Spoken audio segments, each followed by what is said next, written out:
ஓம் சாந்தி 15-11-2024 சாக்கார முரளி. இன்று சிவ பகவான் கூறுகிறார், இனிமையான குழந்தைகளே, எவ்வளவு நேரம் தந்தையின் நினைவு இருக்கிறது என்று தன்னை சோதனை செய்யுங்கள். ஏனென்றால் நினைவில்தான் லாபம் இருக்கிறது, மறதியில் இருப்பது நஷ்டம். கேள்வி: இந்த பாவாத்மாக்களின் உலகத்தில் எந்த ஒரு விஷயம் முற்றிலும் அசம்பவமாக இருக்கிறது, ஏன்? பதில்: இங்கு யாராவது நாங்கள் புண்ணியாத்மா என்று சொன்னால் அது முற்றிலும் அசம்பவம், அதாவது முடியாத விஷயம். ஏனென்றால் இந்த உலகம் தமோ பிரதானமாக கலியுகமாக இருக்கிறது. மனிதர்கள் எதை புண்ணிய காரியம் என்று நினைக்கிறார்களோ அது கூட பாவமாகி விடுகிறது. ஏனென்றால் ஒவ்வொரு கர்மமும் விகாரங்களுக்கு வசமாகி செய்கிறார்கள். ஓம் சாந்தி. நாம் இப்பொழுது பிரம்மாவின் குழந்தைகள், பிரம்மா குமார் குமாரிகளாக இருக்கிறோம்.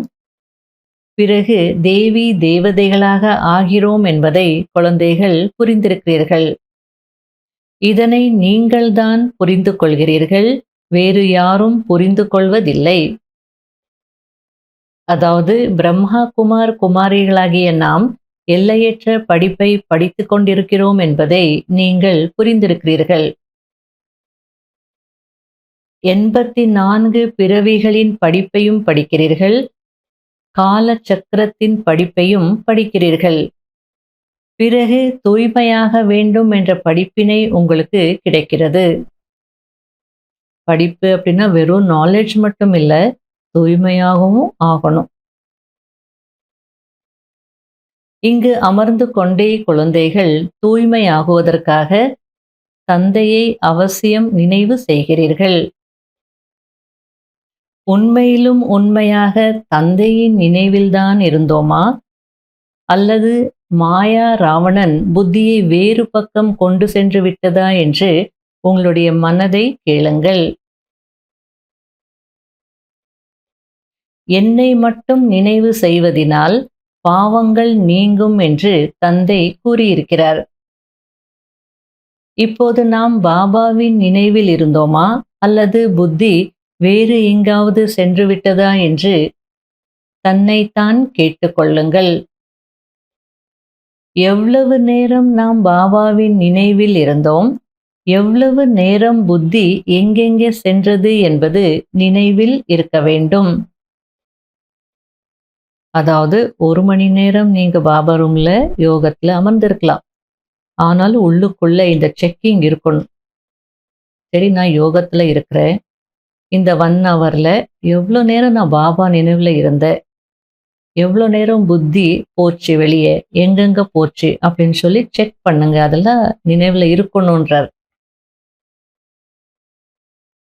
தன்னுடைய மனநிலையை பாருங்கள், சேமிப்பு மற்றும் நஷ்டத்தின் கணக்கையும் பாருங்கள். பழக்கம் இருந்தால்தான் கணக்கு எழுத முடியும். வியாபாரம் செய்பவர்களிடம் எல்லைக்குட்பட்ட டைரி இருக்கும். உங்களுடையது இது எல்லையற்ற டைரி ஆகும். எனவே நீங்கள் உங்களுடைய சார்ட்டை நோட் செய்ய வேண்டும். தந்தையின் கட்டளை, தொழில் வேலைகள் என அனைத்தையும் செய்யுங்கள், ஆனால் கொஞ்சம் நேரத்தை ஒதுக்கி நினைவு செய்யுங்கள். தன்னுடைய வரவு செலவு கணக்குகளை பார்த்து லாபத்தை அதிகப்படுத்துங்கள், நஷ்டம் ஏற்படுத்தி கொள்ளாதீர்கள் என்பதாகும். மாயையின் யுத்தம் நடக்கிறதல்லவா? ஒரு வினாடியில் லாபம், ஒரு வினாடியில் நஷ்டம் ஏற்பட்டு விடுகிறது. நாம் லாபம் அடைந்தோமா அல்லது நஷ்டம் அடைந்தோமா என்று உடனே தெரிந்துவிடும். நீங்களும் வியாபாரிகள் தானே? நினைவின் மூலம் லாபம், மறதியின் மூலம் நஷ்டம் ஏற்படுகிறது. நாம் எவ்வளவு நேரம் மறதியில் இருந்தோம் என்று சோதனை செய்ய வேண்டும். உயர்ந்த பதவி அடையக்கூடியவர்கள் என்றால் அவர்களுக்கு இந்த கவலை இருக்கும். அதாவது உயர்ந்த பதவி அடையக்கூடியவர்களுக்கு அவசியம் இந்த ஒரு கவலை இருக்கும் அப்படின்றார். என்ன கவலை?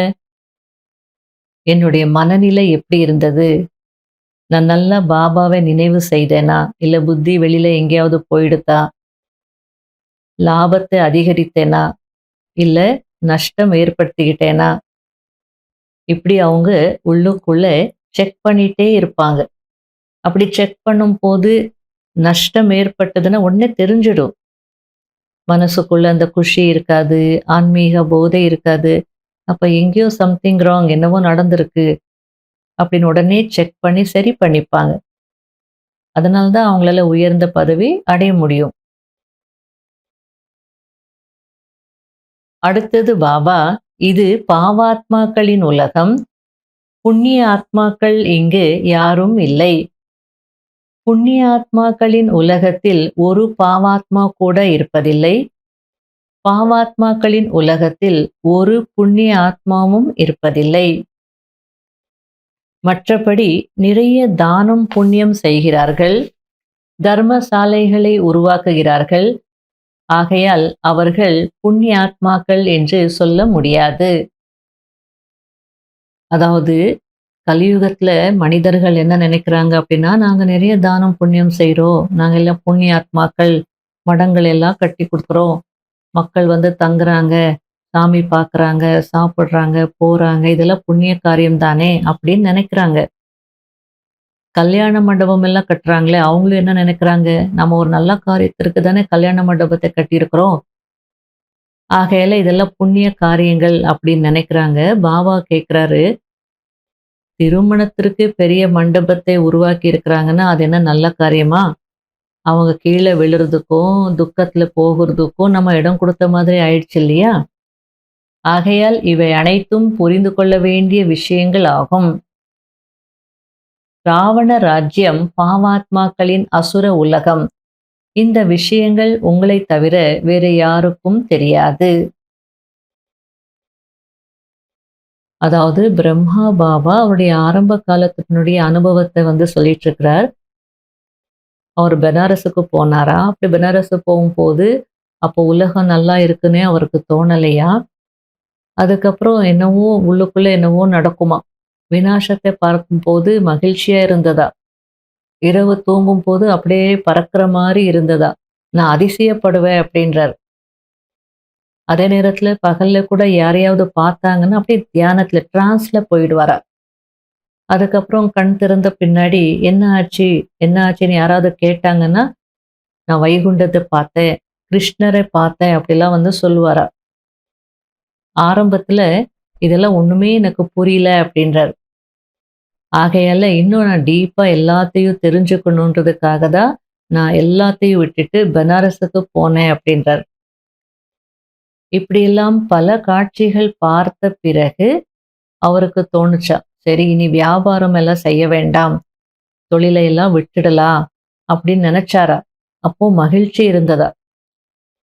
அதுக்கு பிரம்மா பாபா சொல்லிட்டு இருக்கிறார், இது ஸ்தாபனைக்கான ஞானம் இல்லையா, இந்த ஸ்தாபனை கூட அதிசயமானது அப்படின்றார். வேறு யாராவது ஸ்தாபனைக்கான ஞானத்தை கொடுக்கிறார்களா என்ன? சீக்கிய தர்மத்தின் ஸ்தாபனை எப்படி நடந்தது? தூய்மையான ஆத்மா உடலில் பிரவேசம் செய்தது. கொஞ்ச காலத்திற்கு பிறகு சீக்கிய தர்மம் ஸ்தாபனையானது. அவர்களுடைய தலைவர் யார்? குரு நானக். அவர் வந்து ஜப் சாஹேப் என்ற கிரந்தத்தை எழுதினார். முதலில் புதிய ஆத்மாவாக, தூய்மையான ஆத்மாவாக இருப்பார்கள். தூய்மையானவர்களை மகான் ஆத்மா என்று சொல்லப்படுகிறது. மற்றபடி சுப்ரீம் என்று ஒரு தந்தைக்கு மட்டும்தான் சொல்லப்படுகிறது. அவர்களும் தர்மத்தை ஸ்தாபனை செய்கிறார்கள். எனவே மகான் என்று சொல்லப்படுகிறார்கள். புது ஆத்மா வருகிறது என்றால் அதற்கு துக்கம் ஏற்பட முடியாது. லா இல்லை. ஆத்மா சதோ பிரதானத்திலிருந்து சத்தோரஜோ தமோ நிலைக்கு வரும்போதுதான் துக்கம் ஏற்படுகிறது. இதுதான் விதிமுறையாகும். நீங்கள் தகுதியானவர்களாக இருந்தீர்கள், இப்பொழுது தகுதியற்றவர்களாக ஆகிவிட்டீர்கள், மீண்டும் தகுதியானவர்களாக ஆக வேண்டும். நாம் நம்முடைய தர்மத்தை மறந்து தாழ்ந்த நிலை அடைந்து விட்டோம் என்று நீங்கள் புரிந்திருக்கிறீர்கள். எனவே அனைத்து கர்மங்களும் விகர்மங்களாக ஆகிவிட்டது. அதாவது பாபா என்ன சொல்றார் அப்படின்னா, எப்போ நீங்க தர்மத்தை விட்டுட்டீங்களோ அப்போ நீங்க செய்யற ஒவ்வொரு கர்மாவும் விகர்மம் ஆயிடுது. இப்போ நீங்க இதை புரிஞ்சுக்கிட்டீங்க. ஆகையால உங்களுடைய ஒவ்வொரு செயலும் தர்மத்தின்படி இருக்கணும். அப்படின்னா பாபா என்ன சொல்றாரோ அந்த ஞானத்தின் அடிப்படையில உங்களுடைய கர்மா இருக்கணும். இந்த விஷயங்கள் இப்போ நீங்க புரிஞ்சுக்கிட்டீங்க அப்படின்றார். பக்தி மார்க்கத்தில் நாம் எவ்வளவு செல்வத்தை இழந்தோம் என்று இப்பொழுது உங்களுக்கு நினைவு வந்து விட்டது. நேற்றைய விஷயம் அல்லவா?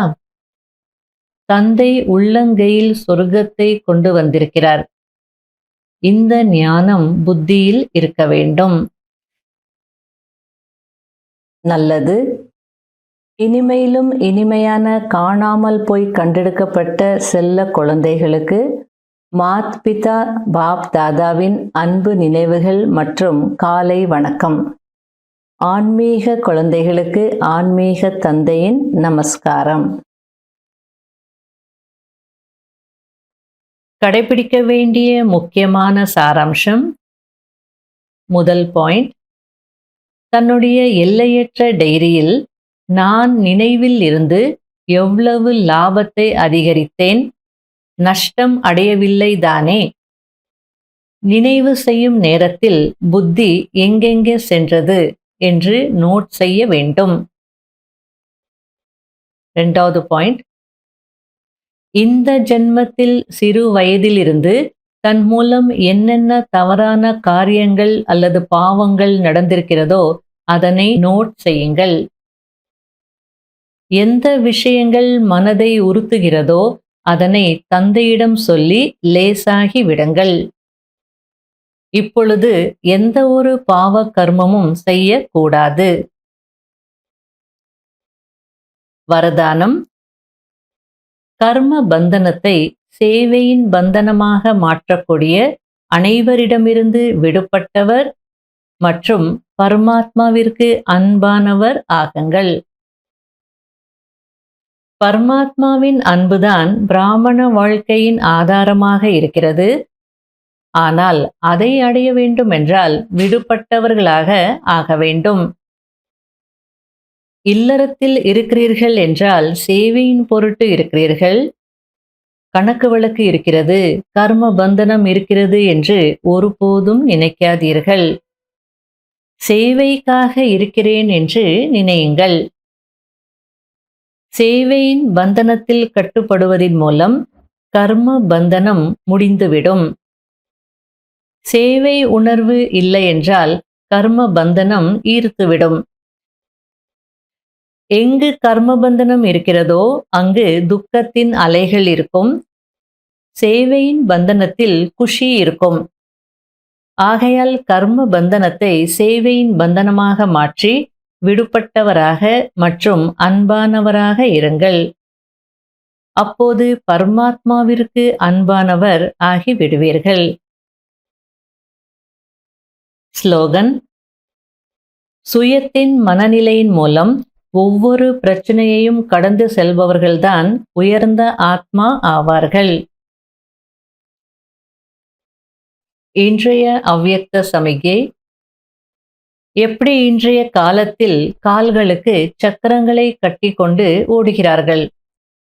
அதாவது ஸ்கேட்டிங் பண்றவங்க ஸ்கேட்ஸ்ன்னு சொல்லுவாங்க.